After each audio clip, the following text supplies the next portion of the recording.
Hey everyone, welcome back to the English Frequency. I am Zane. And I am Zola. Today, guys, we are talking about something that makes almost everyone feel a little bit nervous. Even native speakers sometimes. Oh yeah, the airport. The airport. Just the word makes your stomach feel heavy, right? You walk in, everything is big, people are running everywhere, and signs are everywhere. You think, am I going the wrong way? Will I miss my flight? Hide. And if English is your second language, that nervous feeling doubles. You think, what if the officer asks me a question I don't understand? What if I lose my bag? But take a deep breath. Today we are going to fix that. We are going to walk through the airport step by step, using simple everyday English so you can feel totally calm and confident.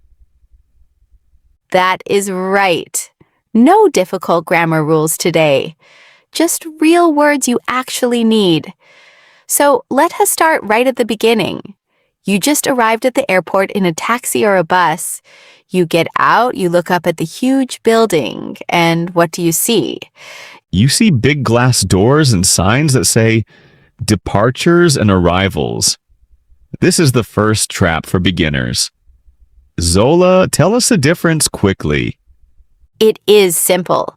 Departures means you are leaving. You are going away on a trip.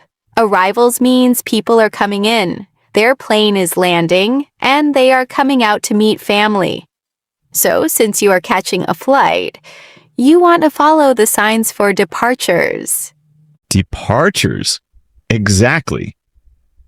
Say it with us, guys. Departures. Now you walk through the sliding glass doors and you step inside. It is loud. People are hugging, people are rushing. What is the very first thing you need to find? The check-in counter. Or if you already checked in on your phone, you might just look for the bag drop. But let us say you need to talk to a person. You walk up to the airline desk, like Delta, United, or Emirates, and the agent looks at you with a big smile and says, Good morning. Where are you flying today? And you don't need a fancy sentence. You just need to be clear. You can say, I am flying to Tokyo, or London, please. And then, what is the next thing they always ask you, Zane? They ask for two magical things, your passport and your ticket. Sometimes they say, Can I see your passport and boarding pass, please? Notice that word, boarding pass. That is the paper or digital ticket that lets you get on the plane. You hand it over with your passport, and you smile. You don't have to say much. Just, here you go. Simple, polite, perfect. Now let us talk about the heavy thing you are carrying, your suitcase. The agent will look at you and ask, Do you have any bags to check? Check means the bag goes under the plane. It leaves you until you reach your destination. If you only have a small backpack, you say, No, just this carry-on. Carry-on? That means the bag you carry with you onto the airplane. But if you have a big suitcase, you put it on the moving belt, and the agent asks, Did you pack this yourself? Or are there any sharp objects or electronics in your bag?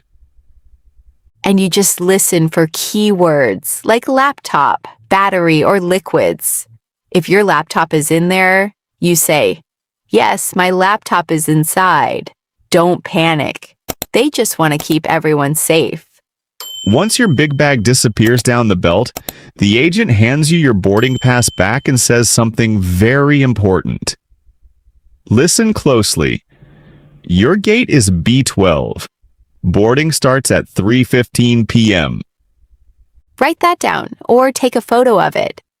The gate is the door where you will walk onto the plane. And boarding time is the time you must be at that door. If your flight leaves at 4 p.m., you do not arrive at the gate at 4 p.m. You arrive much earlier. Right. Because the boarding always starts about 30 or 45 minutes before departure. Okay, so you survived the check-in counter. You feel a little proud of yourself. You walk away, and then you see the big security line. Security. The place where everyone takes off their shoes. It can feel intimidating because everyone is moving fast. Security guards are giving instructions. But remember, they are just doing their job. As you get close to the front, you will see bins, plastic boxes. The officer might shout, "Laptops out, liquids in a clear bag, shoes off, jackets off." Let us break those down because they are crucial. Liquids means water, perfume, shampoo, toothpaste. They must be small bottles, under 100 milliliters, and they all go inside one clear plastic bag. If you forget and leave a full bottle of water in your backpack, the security machine will beep. Do not freak out. It happens to thousands of people every single day. The officer will just look at you and say, "Is there a water bottle in here?" And you just say, "Oh, sorry," and throw it away. No one gets arrested. It is totally normal. Exactly. You put your laptop in a bin by itself, your jacket in another bin, your shoes in another. You walk through the metal detector scanner, collect your things on the other side, and boom, you are through security. That is the hardest part. Take a deep breath. You made it. Now you are in the duty-free shop area. This is the fun part. You have time to relax. This is where you look at the big screens on the wall. They are called flight status boards. They show all the flights, the gate numbers, and if the flight is on time or delayed. On time means good news. Everything is running smoothly. Delayed means your plane is running late. If it says gate changed, don't worry. It just means you need to walk to a different door. Always check the screen every 10 minutes just to be sure. And finally, you walk to your gate. You sit down in the comfortable chairs.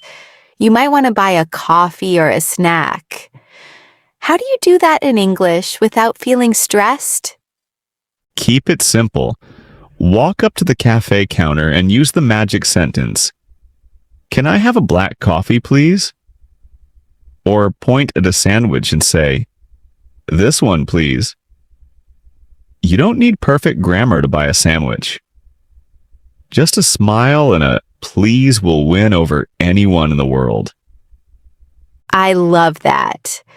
Kindness is a universal language. When boarding time arrives, you hear an announcement over the speakers. Now boarding flight 402 to London in zones. You listen for your zone number, you show your passport and boarding pass one last time, and you walk down the long tunnel into the plane. And that is it. You did it. You navigated the entire airport from start to finish using simple, clear English. If you are watching this and feeling like, can I really do this? Yes, you can.